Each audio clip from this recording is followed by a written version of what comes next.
What's up, guys? For you guys who I don't know, good to meet you guys. You guys will see me around at TGH and stuff. So after that lecture you guys have with Rebecca, I have a very low-key kind of lecture, but it's very relevant clinically and board-wise. There weren't, just because I took boards last month, there wasn't a lot of like direct, it was more so, anaphylaxis and what would be your kind of second option, but there's a lot of toxicity questions, related to certain antibiotics. So that stuff comes up on boards. Got a couple of questions from like GWQ Bank and the Purple Book in here.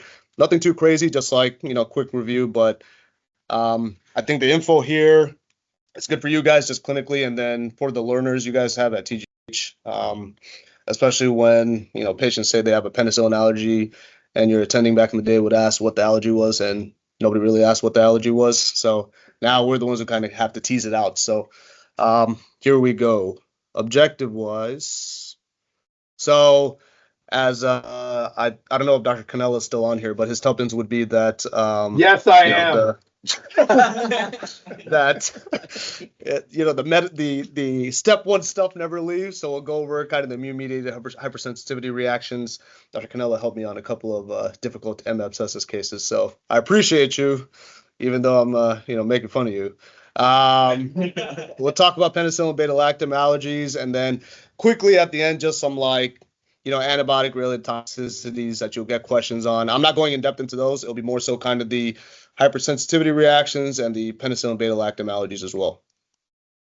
All right, so here we kind of go. I'll be managing two computers at the same time, so bear with me, please. So first we got type 1 immune-mediated hypersensitivity. So this is kind of like a IgE mediated reaction where IgE specific to the antibiotic binds to the FC receptor. That in turn causes like mast cell and basophil kind of degranulation. You get the vasoactive, reactivity with like, the smooth muscle, mucus glands. The mediators in this case are like histamine, leukotrienes, bradykinin. And so this is what what we usually talk about with regards to anaphylaxis. In these cases, onset of reaction, less than an hour, you get angioedema, syncope, cardiac arrest in worst case scenarios. Beta-lactams are the most kind of commonly associated with this reaction, but we know with any kind of antibiotic, you can't have that, reaction, but most commonly it's been with penicillins. Epinephrine, that's our kind of go-to with management, and then kind of our supportive therapies with like beta agonists, antihistamine, steroids as needed. So that's kind of an easy one. And this is urticaria that you'll see as well. Then we got, type 2. So there's kind of subsets in type 2 and type 4 that we'll kind of go through. So this is kind of FC mediator and opsonization mediated phagocytosis in this case. So this is where you see like the hemolytic anemias and TTP. In the second subset, in this B subset, this is complement mediated. In this case is where you get like good pastures, pemphigus vulgaris. In this type 2 mediated, in this B subset. In C, this is like an antibody mediated. So this is where we talk about like Graves' disease and myasthenia gravis. So onset of reaction, 7 to 14 days. Like we talked about the clinical picture, associated antibiotics, Bactrim or Trimsulfa, penicillins, cephalosporins. Antibiotic-induced cytopenia is something that you'll see commonly, especially in like OPAT. And in those cases, those are judgment calls that you have to make with regards to, especially now because I'm doing a lot more OPAT, getting more weekly labs, more frequently, switching to antibiotic therapy. So those are things to kind of keep an eye on. And I'm sure, Dr. Cannella talks to you guys about that as well because he does a lot of OPAT himself. In terms of the cytopenias, neutropenia is what you most commonly see, followed by thrombocytopenia. Then we got, the type 3 immune-mediated. So this is like the circulating immune complex deposition. In this case, this is where 7 to 14 days is a clinical onset. Serum sickness, I think it's something that we probably don't talk about as often as we should in some of these patients that come back to the hospital with certain complaints and the variety of kind of clinical manifestations with like vasculitis, nephritis, arthritis, associated antibiotics, penicillin, Cipro. I think the main thing, I mean, we all know discontinuing the offending agent is kind of common sense, but something that we should reiterate. And I wish the board questions were as easy as, discontinuing the offending agent, but sometimes it is an answer. But type 4. So, this has 4 subsets that we'll kind of go over. So type 4A is a Th1 lymphocyte mediated. So this leads to like interferon gamma release in addition to like IL-2, IL-3, GM-CSF. So this is where you get like the allergic contact dermatitis.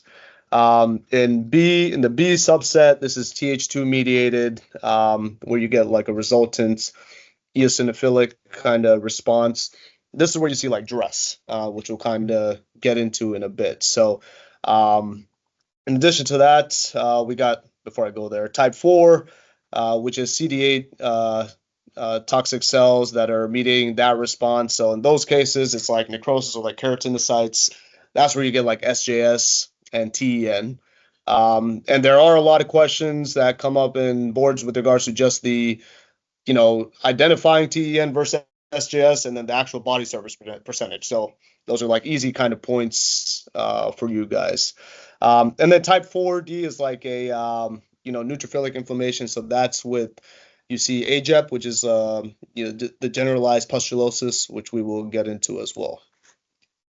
So here is kind of like the, the onset of reaction with, in terms of timeline.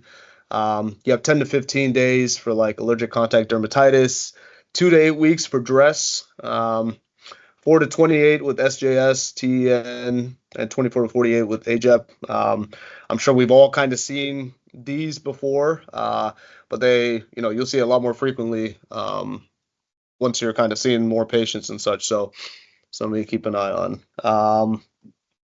So I got a quick question. Kirtan, can you read this for me?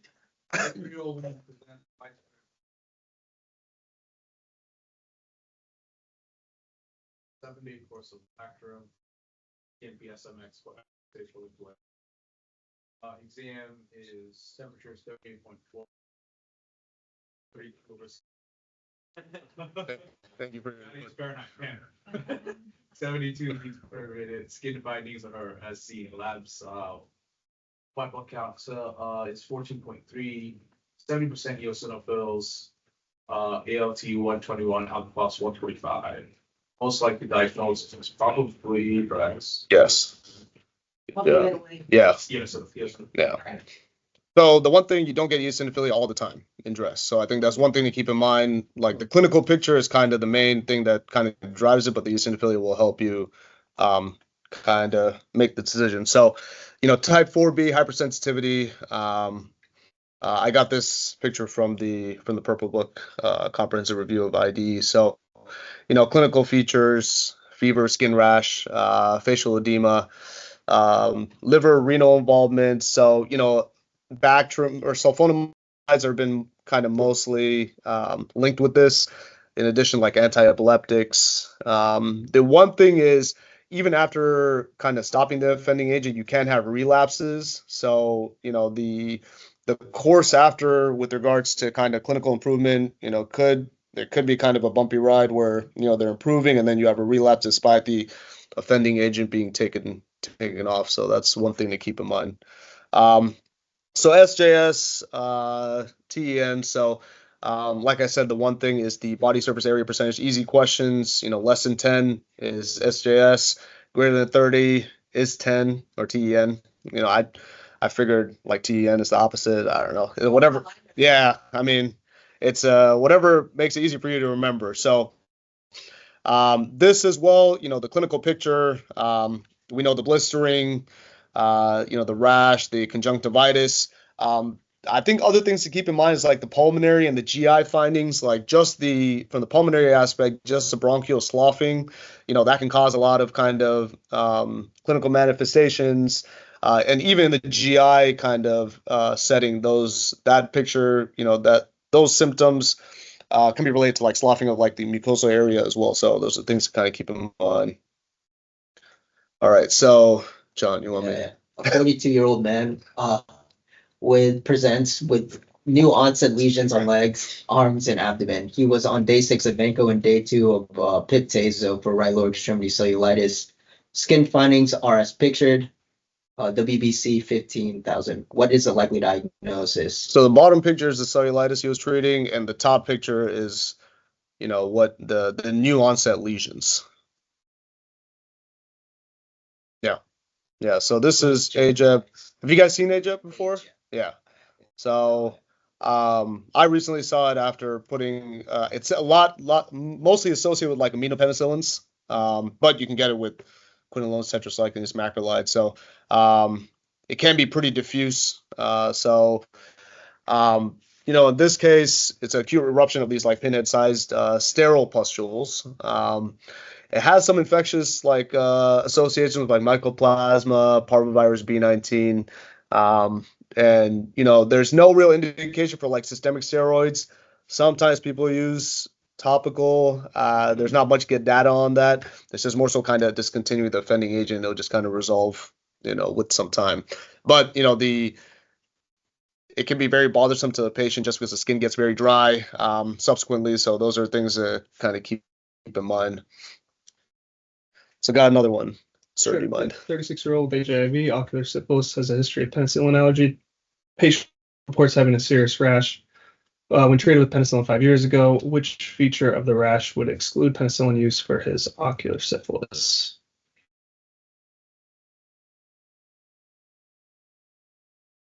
Yeah. D. Yeah. So now it's D, yeah. So we're getting into kind of the penicillin beta-lactam allergies. Like Rebecca had mentioned, SIDP, their podcast is really good breakpoints. So they have a couple of lectures talking about these things. So, quick background, first kind of documented or reported case of penicillin-associated anaphylaxis was in 1945. The prevalence in the medical records of penicillin allergy labels, 6 to 25%, which could be an underestimation. And penicillin itself is the most common cause of fatal and non-fatal anaphylaxis. Just the the reported allergies, it's our job to kind of figure out if they're really allergies or not. So consequences of patients who say they have penicillin allergies and people not teasing out what exactly happened. So inappropriate prescribing, antimicrobial resistance, adverse outcomes. So there was, one study that showed that, patients admitted in the inpatient setting with penicillin allergy had a 23% increased prevalence of C. diff compared to those without, just because of the, broad spectrum antibiotics that they would get. I think the one thing we have to keep in mind is even those patients that, have been deemed to have like an IgE-mediated reaction in the past, that reaction actually kind of wanes, after 10 years. So there's been studies where they look at, patients who had positive skin testing with penicillin, and they would repeat the testing after 10 years, and 80% of them would not have the reaction. So those are kind of things to keep in mind. So, I know we kind of have to go into the weeds here with, cross-reactivity with regards to penicillins and cephalosporins. So, the main thing that gives you that risk of cross-reactivity is it's a similar R1 chain between penicillins and cephalosporins, and that's kind of highlighted here in the that R1 in the orange in the middle. So, the identical side chains are what really poses the risk of the IgE reaction, but it's. Once I know you guys have probably seen the the cross-reactivity chart in the VA handbook, and that really helps you, especially when you're trying to figure out what you can give a patient, what can be tried. Those are things that chart is based off of this kind of this R1 cross-reactivity. I think the other thing to keep in mind is that Trina and Ceftaz both have the same R chain as well.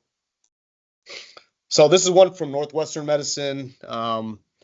it kind of shows you what can be given based off of your history taking, what cephalosporins can be given. This is a chart that I kind of refer to pretty often, and it's in that VA handbook as well. Shout out to Tiffany and Sid and Sung Soo. So, the one thing history media is risk stratification. So, antibiotic myths. People, what they're thinking is once you're allergic, you're always allergic. The other thing that's out there, all rashes are equal. Just a little baby rash is not the same as one where you're kind of getting rash and, blistering, mucosal involvement, things like that. Another misconception is that there's a genetic component to penicillin allergy that, because my parents are allergic, I'm allergic too. So it's definitely out there. So it's our job to kind of figure out what's going on because, obviously if you knock out this whole class, sometimes you're getting suboptimal therapy. So, history-wise, this is probably something that you can show like your learners to kind of, if you're kind of busy and you need someone to figure out what the allergy was, tell them to kind of go over there and ask them this. Mucosal involvement, did they have to go to the hospital, epinephrine use, itching only, family history. So these are all kind of things to ask. And I think this is a pretty good just graphic of what should be concerning to people and what should not, and probably things that aren't really asked when these patients bring up penicillin allergy.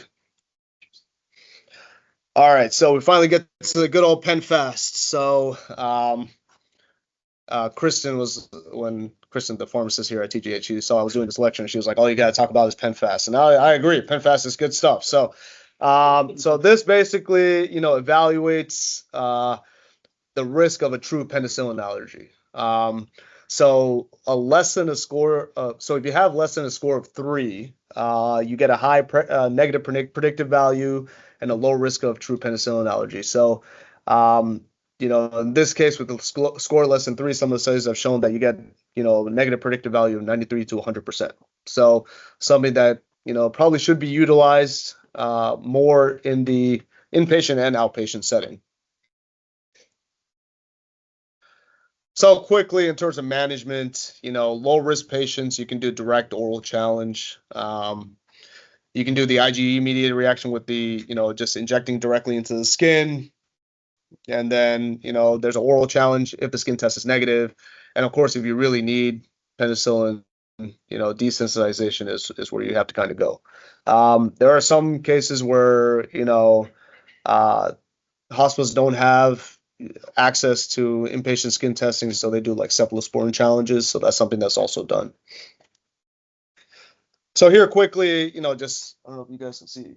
So A is like the epicutaneous kind of testing with the skin prick, the puncture. B is the intradermal testing, and then they have the patch testing on the left. Where they kind of apply the drug concentration via patch to the skin for 48 hours. They read it at 48, at 96, and 1 week to kind of look at the reaction.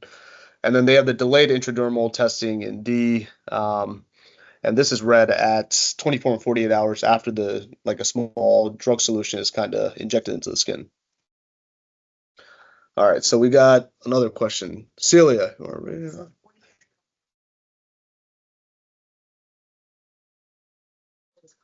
By ARDS requiring prolonged ventilation and tracheostomy.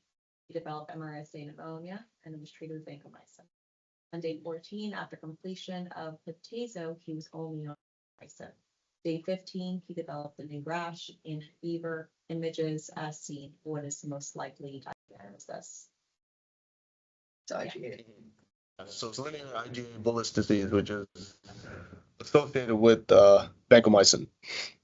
So, a lot of times in the EMR, I had to put a PG one in there. Yeah, it's a light one. It's a light one.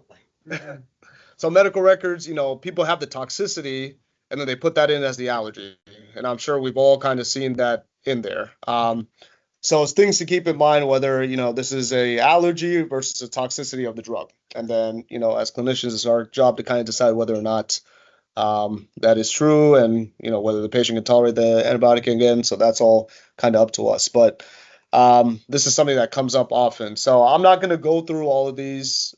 These are just kind of some of the main kind of antibiotic allergies, or some of the toxicities that we need to keep an eye on. I think some of them that we need to remember, ceftaz does cause neurotox, not just cefepime in that cephalosporin class. Carbapenems, we know about the seizure risk.